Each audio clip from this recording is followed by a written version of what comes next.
Glória a Deus. Boa noite, irmãos. Que a paz esteja com todos. Amém? Glória a Deus. Você pode se assentar. Conforme você vai se assentando, você já pode abrir a palavra do Senhor juntamente comigo.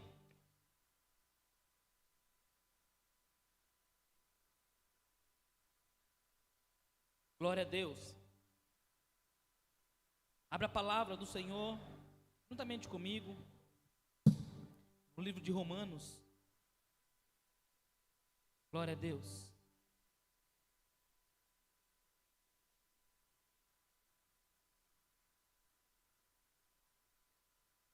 Romanos, capítulo 12.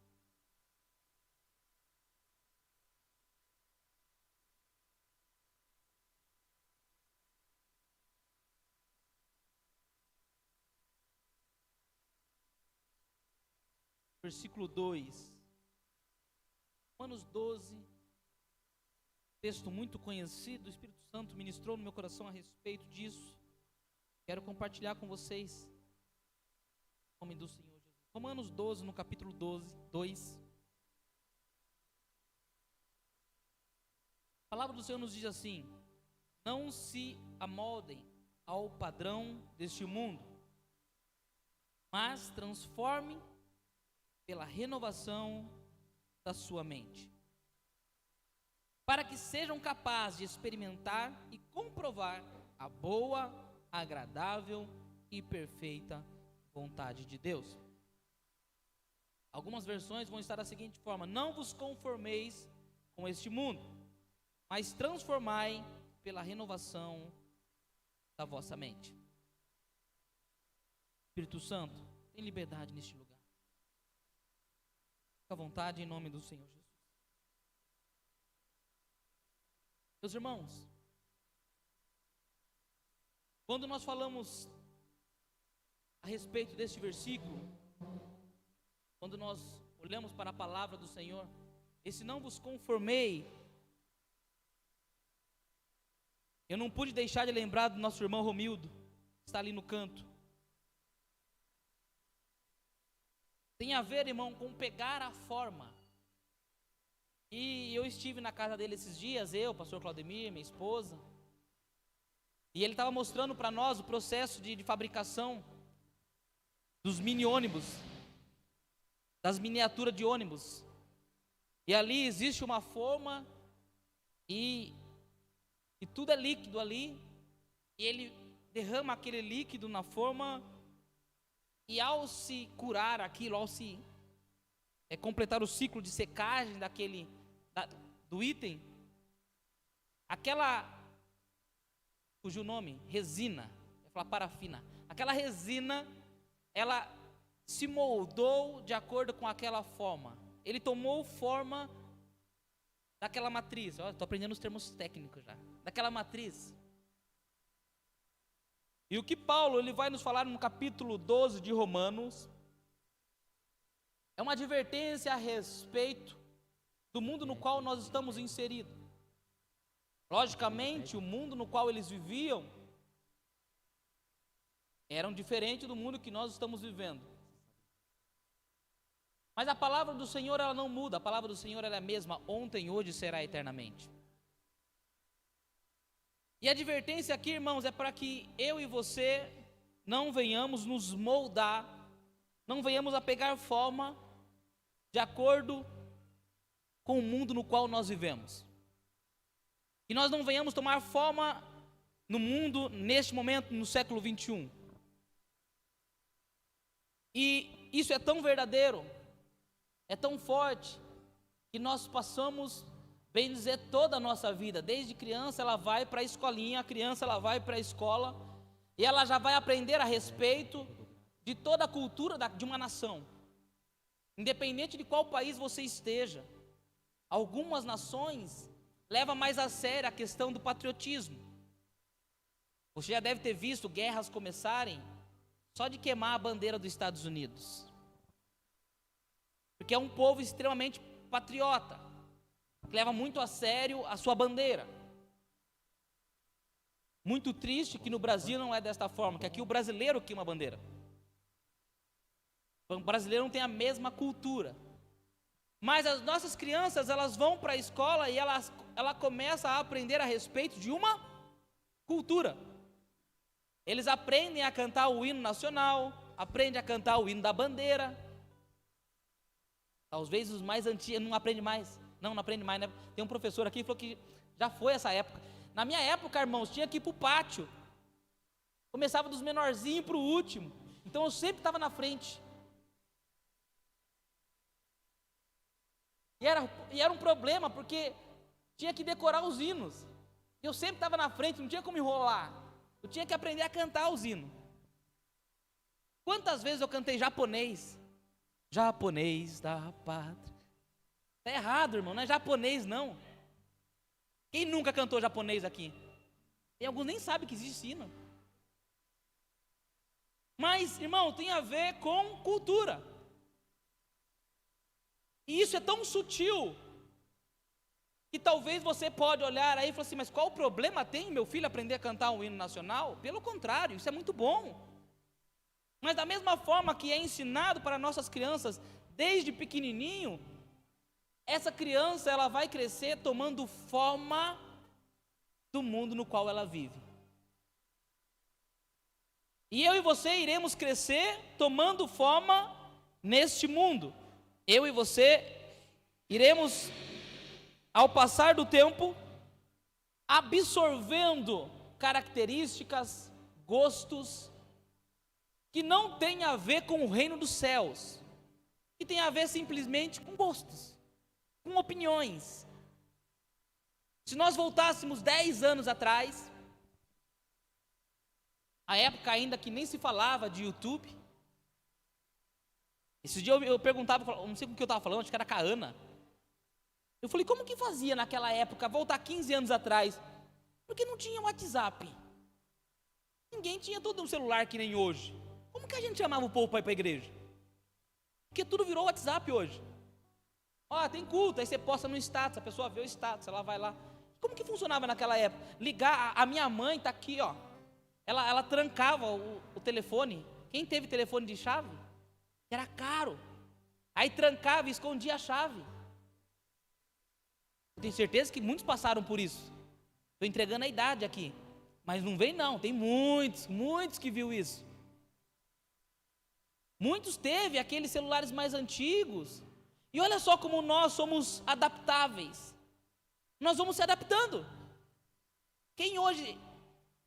A gente pede o telefone das pessoas, quando a pessoa ela chega, é visitante pela primeira vez.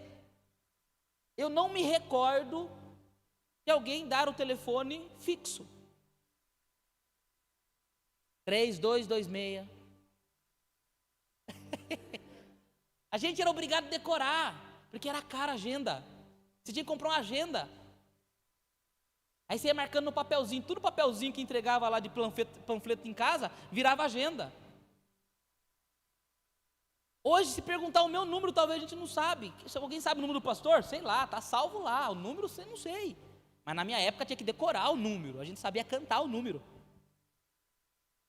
E olha como que nós, seres humanos, irmãos, somos adaptáveis. Porque nós, em pouco tempo, nós mudamos a cultura nossa. Nós permitimos que a tecnologia, ela entre na nossa vida. Não estou falando que é algo ruim, pelo amor de Deus. Estou falando que o ciclo vai mudando e a gente vai se adaptando.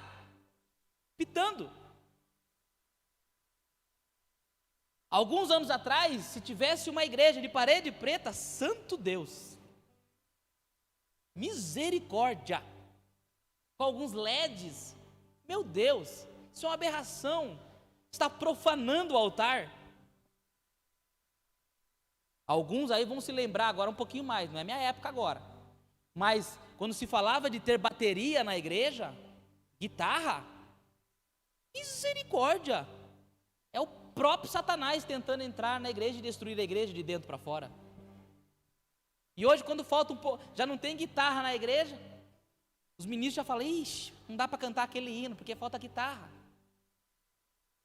Esse dia furou a pele da bateria, um parto para não tocar sem a bateria. Ou seja, irmãos, no passar do tempo, eu e você vamos se adaptando com as mudanças. Agora vamos uma parte que mexe mais no bolso da família, do pai de família, da mãe da família. Alguns anos atrás, você abastecia o seu carro com gasolina a R$3. Há 3 meses atrás, a gasolina estava R$3,80. O álcool, né? O álcool estava R$3,80, R$3,50. Aí meu carro era só gasolina. Eu falei, vou trocar de carro, preciso de um carro com álcool. Aí eu troquei de carro. Já voltou no preço da gasolina de volta. Eu estou pagando o mesmo preço da gasolina que eu pagava no álcool. E você abastece. Você vai percebendo que é tão sutil que nós vamos se adaptando às mudanças, boas e ruins.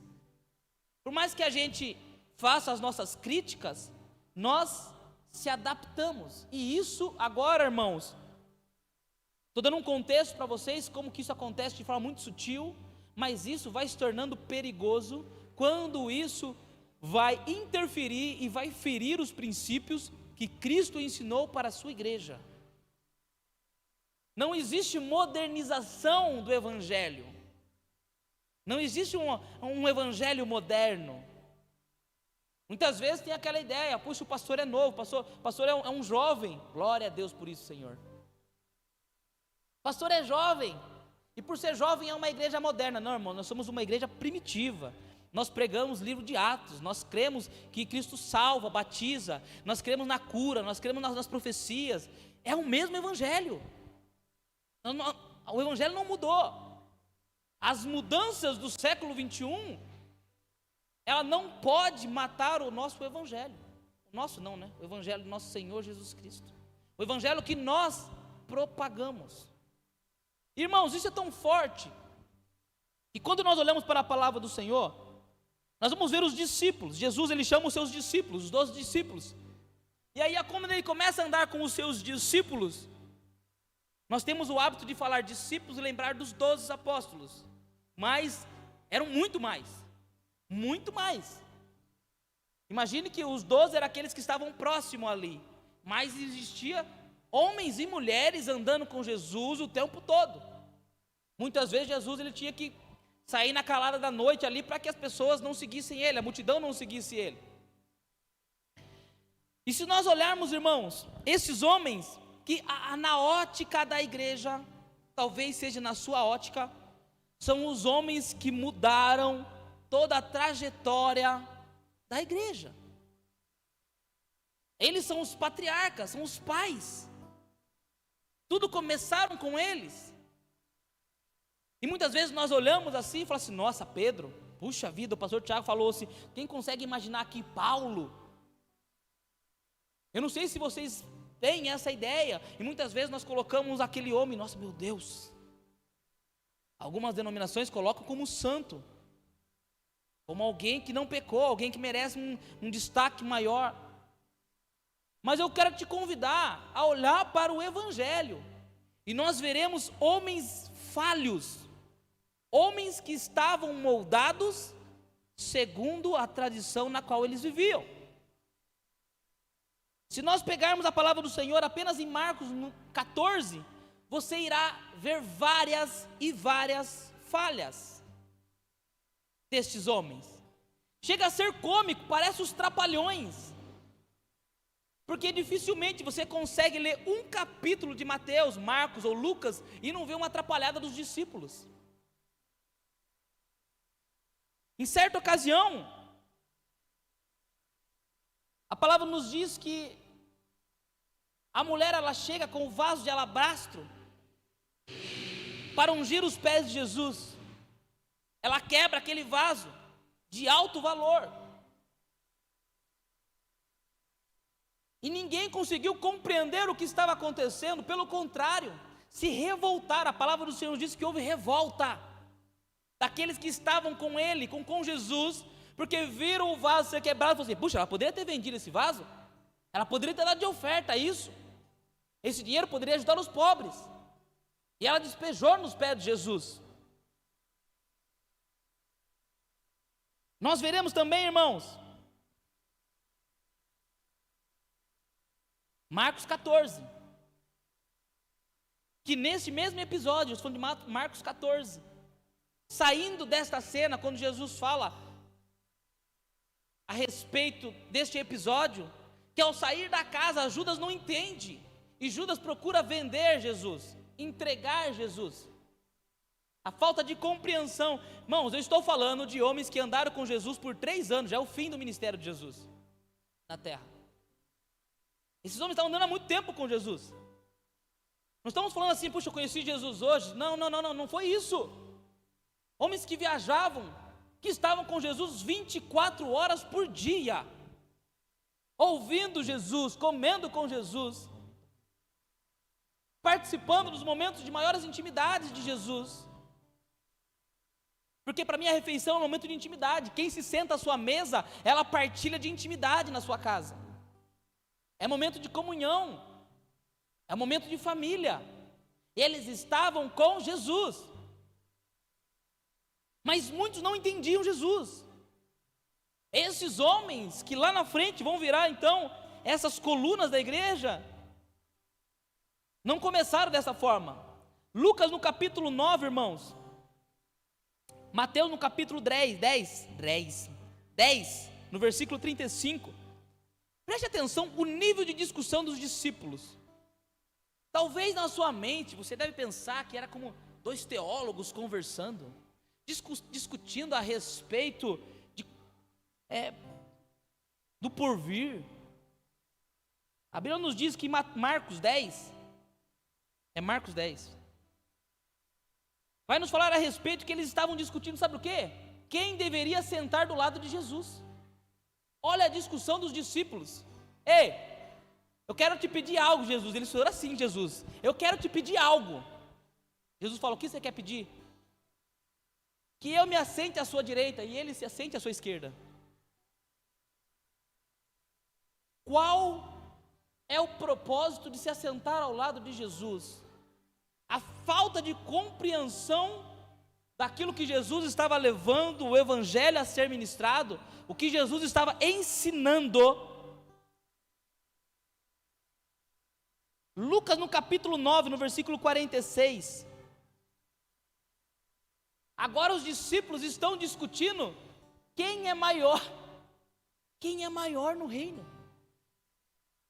A preocupação dos discípulos, eles estavam vendo Jesus ressuscitar mortos, curar enfermos, andar por sobre as águas, multiplicar o pão, e de pregar o evangelho. Jesus, quem será maior? E aí Jesus pega uma criança e fala assim, quem não for como uma criança, não é essa passagem, ele fala assim, que a criança é maior no reino dos céus, porque o reino dos céus pertence às crianças. Lucas no capítulo 9, versículo 46. Marcos 14, 19. Eu não vou ler, irmãos, é muita referência. Marcos no capítulo 14, 19. Os discípulos, um a um, falaram para Jesus, eu não vou te negar, imagine que eu te negarei. Jamais eu vou te negar. E quando Jesus ele foi preso, seguindo a profecia, que o pastor seria ferido e as ovelhas seriam dispersas, todos fugiram. Olhando essa ótica, irmãos, você fala assim, é sério mesmo? Pedrão fez isso tudo? Fez. Mateus fez. João, imagine, João, apóstolo do amor, fez, irmãos. Todos homens como eu e você falhos, homens como eu e você que andando com Jesus e muitas vezes se distraía e não compreendia o propósito de Cristo. A Bíblia vai nos falar que Jesus, quando ele vai para o Getsemane, ele leva 2 dos seus discípulos, os mais íntimos.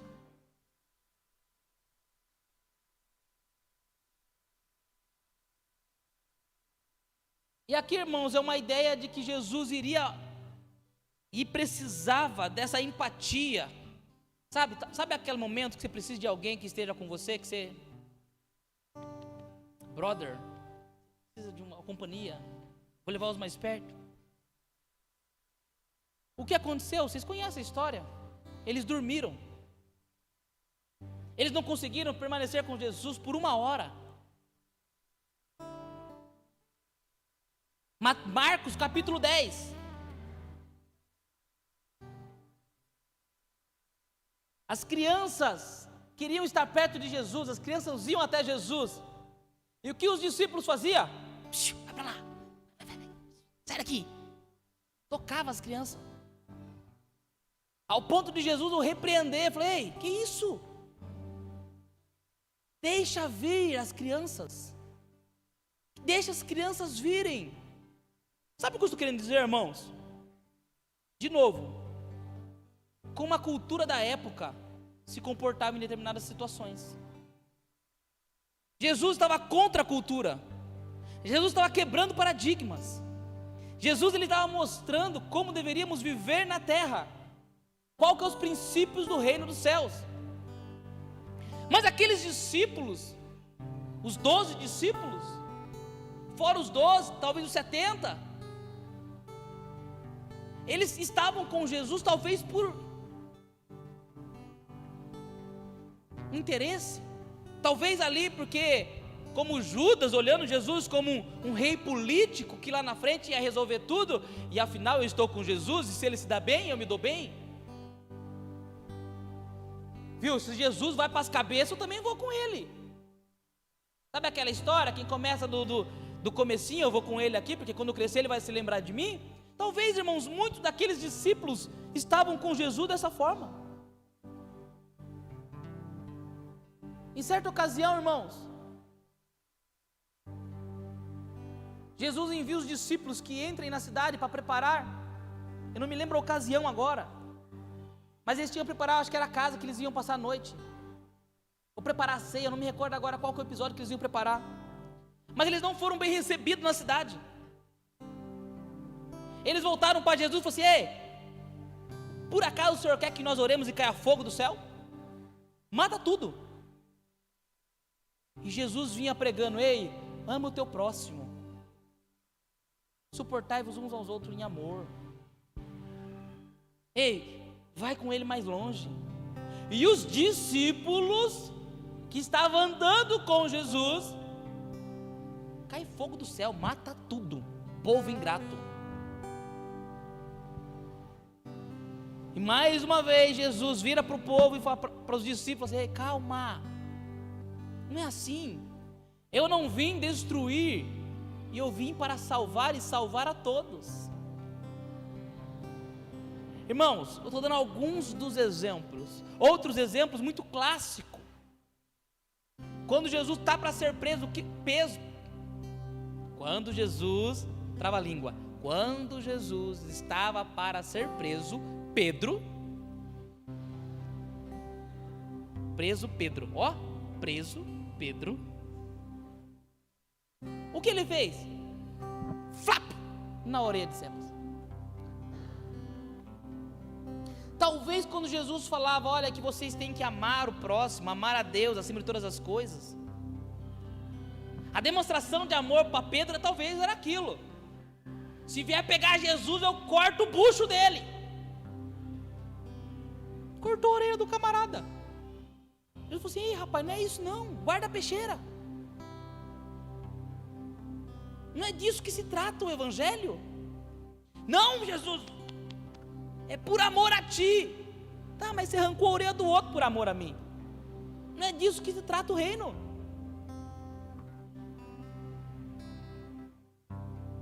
E esses trapalhões, irmãos,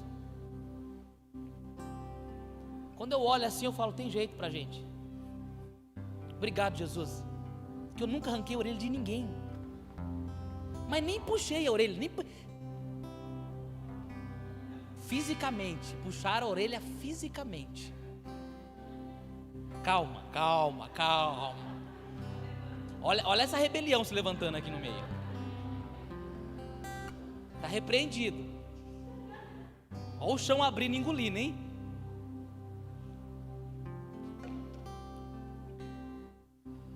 falo, Deus, nós temos oportunidade. Alguém arrancou a orelha de alguém? Orar para cair fogo do céu, irmão, já passei vontade de... Sabe o que é isso, irmãos? Sabe por que os discípulos faziam isso? Porque eles viviam numa sociedade que não era ensinado altruísmo, não era ensinado amor ao próximo, não era ensinado viver segundo esses princípios. Eles viviam numa época onde mulher não era contabilizada. Quando a Bíblia vai falar que alimentou lá 2.000, 3.000 pessoas, mulheres não estão sendo contadas. Uma sociedade machista. Mas veja que eles estavam andando com Jesus e eles queriam viver o evangelho, o reino dos céus, segundo a cultura que eles foram criados. Jesus, eu estou com você, mas se precisar, eu arranco a orelha. Jesus, eu te amo, mas viu, povo ingrato, caia fogo do céu, que morra tudo, não serve ninguém. Era assim que eles foram criados. Hoje, irmãos, talvez tenha pessoas no nosso meio que anda com Jesus, está andando com Jesus há 2, 5, 10, 15 anos. Mas se fosse alguns anos atrás, poderia ser chamado de cangaceiro, ficando com uma peixeira espiritual ali, louco para cortar o irmão do reino. Talvez eu estou com Jesus há tanto tempo, mas se andar fora do trilho, eu oro, eu quero orar para que caia fogo do céu e ele experimente da justiça do Senhor. Sabe essas atitudes que não é reino? Sabe aquela ideia, eu nasci assim, eu morro assim, mas eu estou com Cristo há 20 anos? Não faz sentido, irmãos. Você está conformado com este mundo. Se na sua casa, o vocabulário na sua casa é o mesmo vocabulário do mundo, está errado. Você quer ver um vocabulário que faz parte do dia a dia hoje no mundo? Divórcio. Está em alta. Os casais que mais se divorciam são os evangélicos, porque são os que se casam mais cedo, por causa da religião, porque não compreendem o propósito. E aí agora está na moda um outro termo que é incompatibilidade de gênero. O santo não bateu.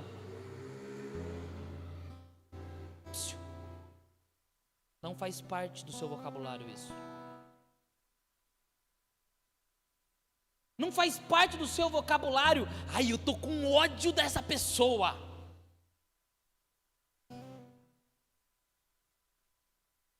Porque a Bíblia fala, se você chamar o seu irmão de idiota, você está sujeito a perder a sua salvação.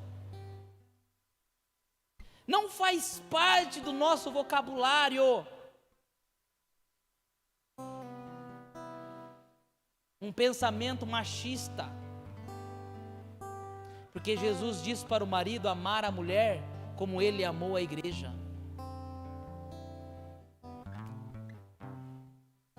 E agora não? Vocês entendem? Mas pastor, eu fui criado assim, eu vou morrer assim. Está errado. Porque você não vive segundo o padrão deste mundo, você vive segundo o padrão do reino dos céus. Você é cidadão dos céus, nós somos filhos, e os princípios pelos quais nós vivemos são os princípios que Cristo liberou sobre nossas vidas. Sabe qual é esses princípios? Ei, você é princesa, você é príncipe, você é filho de Deus, você nasceu para vencer, você levanta a sua cabeça. Ei, tudo podemos naquele que nos fortalece. Nada poderá se levantar contra o ungido do Senhor. Agindo Deus, quem impedirá? Entende? O vocabulário mudou. Eu não estou adaptado ao mundo e disfarçado de evangelho. O evangelho me muda de dentro para fora. Romanos 12, a metamorfose. Quando o Espírito Santo ele sopra sobre você, dentro de você começa a acontecer algo novo. Algo novo sempre acontece. Algo novo acontece. Mas pastor, eu passei a vida inteira assim. Irmãos, eu sei, eu não estou falando que é fácil, não. O pé desligou. Sabe quem é o Felipe sem Deus? Está ali a minha esposa. Cadê minha esposa? Está por aí? Puxa, não está enxergando você, esposa? É você, né? Está ali a minha esposa. O Felipe sem Deus é um homem arrogante, orgulhoso, que se precisava, ele pisava nas pessoas para subir, ganancioso, queria enriquecer a todo custo, esnobava as pessoas, não valorizava relacionamentos. Olha o que aconteceu comigo. Eu não gostava de pessoas. Ah, Deus, é? Tá bom. Então você só vai cuidar de pessoas. Vocês entendem, irmão? O Espírito Santo, ele está trabalhando em você. Eu não estou falando que ele não está trabalhando. Ele está trabalhando em você. O Espírito Santo, ele já está se movendo dentro de você. O Espírito Santo já está ministrando no teu coração. Só que muitas vezes, irmãos, nós esquecemos que Ele vai transformar. Nós esquecemos que Ele vai quebrar. Nós esquecemos que nós somos o barro e Ele vai moer o barro. E nós retrocedemos. Nós voltamos a ser o velho homem. Nós voltamos a comer a cebola do Egito. Nós voltamos a comer os pepinos. Nós voltamos a ser escravo de Satanás. Nós sujeitamos a nossa casa a Satanás. Nós sujeitamos a nossa vida a Satanás. Misericórdia, pastor. Porque quando nós damos legalidade para Satanás, ele não pode nos tocar. Mas quando nós convidamos ele para entrar na nossa casa, por livre vontade, ele vai entrar, ele vai destruir. João 10:10. Ele quer destruir o seu casamento, ele quer destruir a sua casa, ele quer acabar com os seus sonhos, ele quer acabar com o seu ministério, ele quer que os seus filhos pereçam, ele quer envergonhar a sua geração, ele quer apagar o seu nome na história. É esse o papel dele. Mas Cristo quer que você rompa, Cristo quer que você cresça, Cristo quer que você avance, Cristo quer que você ame, Cristo quer que você ajude, Cristo quer que você estenda as suas mãos. Ele quer que você, crie os seus filhos e os seus filhos brilhem, os seus filhos multipliquem, a sua semente se multiplique sobre a terra, a sua geração será lembrada 1, 2, 3 vezes. O legado que você está fazendo não é pela sua força, mas o Senhor está contigo. Você será lembrado pelo nome do Senhor. Quando partimos dessa terra, o nosso legado não é a nossa habilidade, mas é aquilo que nós propagamos mediante o nome do Senhor Jesus Cristo. Os nossos filhos, o que eles ouvirão de nós, o que os jovens ouvem dos mais velhos, é o nosso legado. Quando a Bíblia nos diz em Gênesis, multiplicai, é transmitir cultura. É multiplicar cultura. É multiplicar alguém da mesma espécie que você.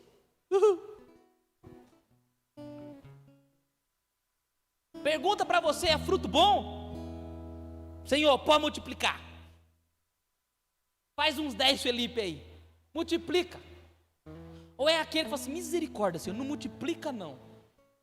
Que 10 Felipe, só o sangue do Cordeiro. Vocês entendem, irmão? Quando eu brinco muito que o Miguel, ele é um Felipinho.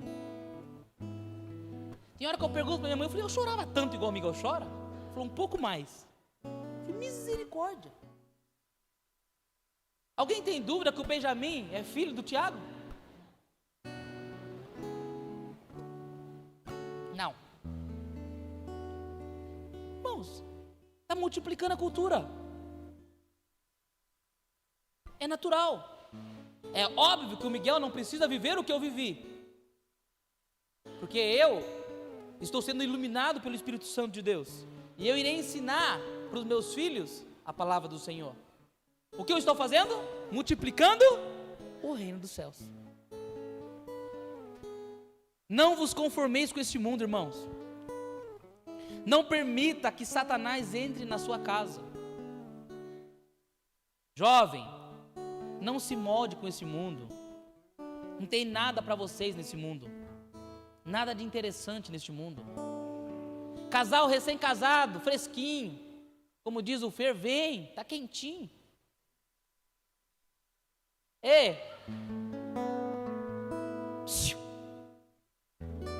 Para de ficar aí buscando conselho em youtuber. Lá é tudo bonito, lá é tudo fácil.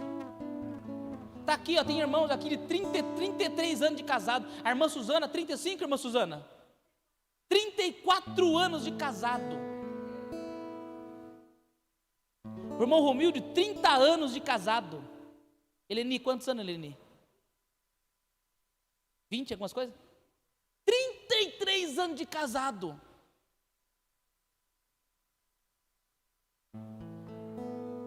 E o jovem está colocando no Google, sucesso para o casamento.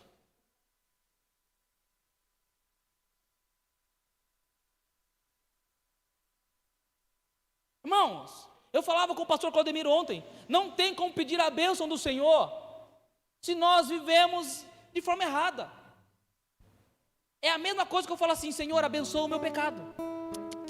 Não faz sentido, irmãos. Abençoa o meu erro, Senhor, porque vai dar certo. O Senhor errou no projeto. Eu tenho certeza que isso aqui não era para ser pecado, isso aqui é bênção. Tem gente que está falando para Deus. Não, Deus, não. Esse pecado o Senhor não entendeu. Não é pecado. É bom demais. Como diz o Fer de novo, confia.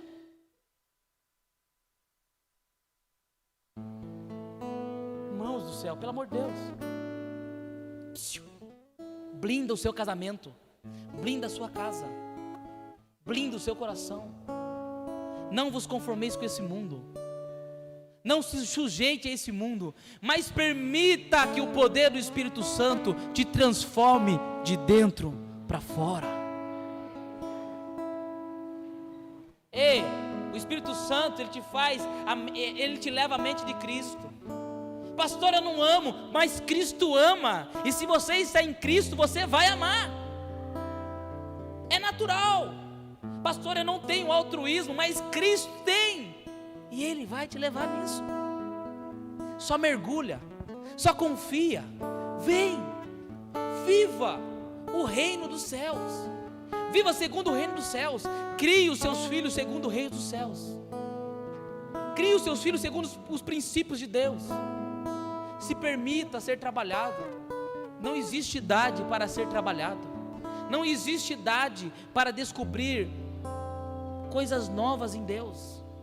Porque Deus, Ele é uma fonte inesgotável de conhecimento. Todo conhecimento está em Deus. Se você viver 900 anos, como Matusalém, você não vai conseguir descobrir tudo de Deus. Deus tem algo novo para você. Deus tem algo novo sobre a tua casa.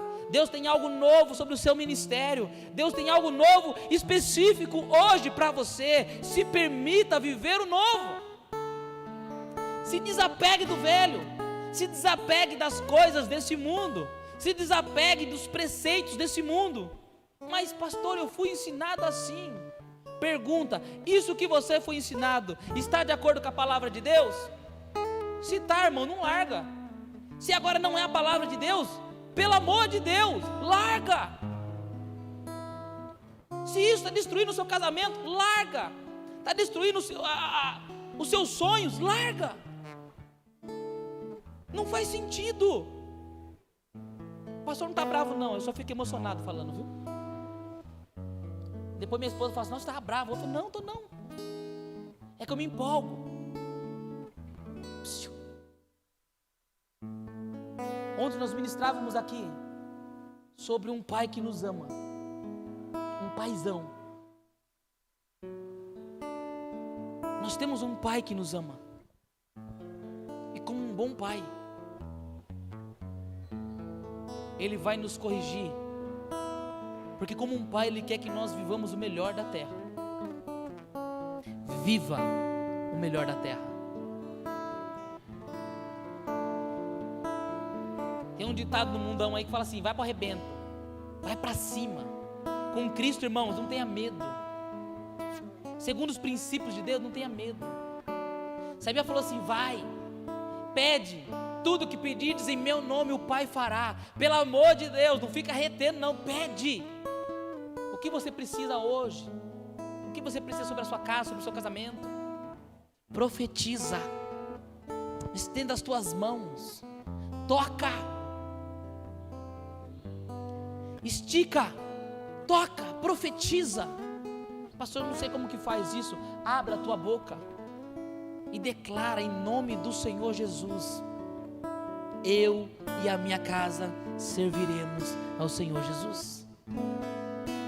Senhor, me abençoe. Senhor, porque se eu sou abençoado, eu abençoo outras pessoas. Prospera, alarga as tendas. E Deus vai começar a fazer, irmãos. Deus, Ele vai te abençoar. Aprenda isso. Deus, Ele quer te abençoar. Não é um esforço para Deus abençoar. É um esforço para o pai abençoar o filho? Não é. Não é. E Jesus disse isso: se vocês, sendo pais maus, sabem o que dá para os filhos, quanto mais eu que estou no céu, nosso Pai que está no céu. O seu Pai, Ele quer que você tenha o melhor da terra. Não existe idade para usufruir do melhor de Deus. Deus está liberando sobre a tua vida o melhor dEle. O Senhor, Ele está te abençoando. Creia nisso. Arruma a casa. Chama o Senhor Jesus para o centro da sua casa. Chama Jesus para o centro da sua vida. Viva segundo o reino dos céus, como um cidadão do reino dos céus. Permita que as coisas deste mundo vá embora. Aos pouquinhos, vai transformando, vai mudando. Pastor, quais são as coisas deste mundo? Está lá em Gálatas, dá uma olhadinha lá depois. Que são as obras da carne, que é a nossa natureza. Eu sei, irmãos, eu não posso ficar falando para você o que você tem que mudar. Eu sei quem é o Felipe. Você precisa saber quem é você. Esse dia eu conversava com uma outra pessoa, eu falei assim: você sabe quem é você sem Deus? Acho que foi com o Marcelo, né, Marcelo? Nós estávamos conversando em casa, né, tomando café. Eu falei assim: você sabe quem é você sem Deus? Eu sei quem é o Felipe sem Deus. Então para mim não é uma opção ter Deus. Eu preciso de Deus. Porque sem Deus, eu sou uma pessoa ruim, uma pessoa má. A natureza é má. Agora Deus me transformou. Deus mudou a minha vida. Deus, Ele mudou a minha história. Isso é um testemunho, irmãos. Deus mudou a minha história.